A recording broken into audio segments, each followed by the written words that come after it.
তো গাইস কেমন আছো সবাই? আজকে গ্রুপে বসে আছিলাম, তারপর দেখি আমাকে কে যেন অ্যাড ফ্রেন্ড পাঠিয়েছে। তো অ্যাডটা আমি অ্যাকসেপ্ট করলাম। তারপরে সে আমাকে হঠাৎ করে রিকোয়েস্ট দিয়ে ফেললো। রিকোয়েস্ট দেওয়ার পর আমি তাকে গ্রুপে আনলাম।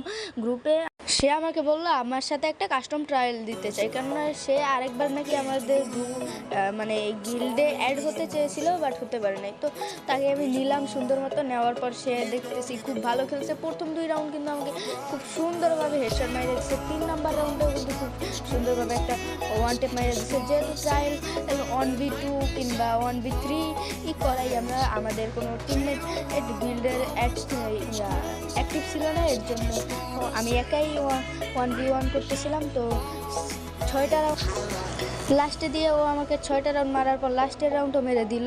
তো গ্রুপে আসার পর দেখেন সে কি বলে। তো ভাই, আপনাদের গিল্ড যখন 6 লেভেল ছিল তখন আমি ট্রায়াল দিয়ে 5 রাউন্ড নিতে পারি নাই 1v2। তো এখন আমি মাত্র ট্রায়াল দিয়া আমি জিতলাম। তো আমি কোনো প্যানেলও ইউজ করি না, আমি সর্বোচ্চ রুল মেনে চলবো। আমাকে আপনার গিল্ডে, যেহেতু আমি জিতছি, আপনি আমাকে গিল্ডে নেন।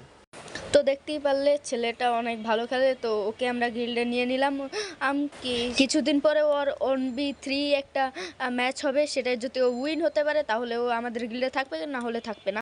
অ্যাক্টিং গিল্ড লিডার বানাবো ওকে। তো ভিডিওটি ভালো লাগলে লাইক কমেন্ট শেয়ার করে দেবেন। আজকের ভিডিওটা এই পর্যন্তই, বাই।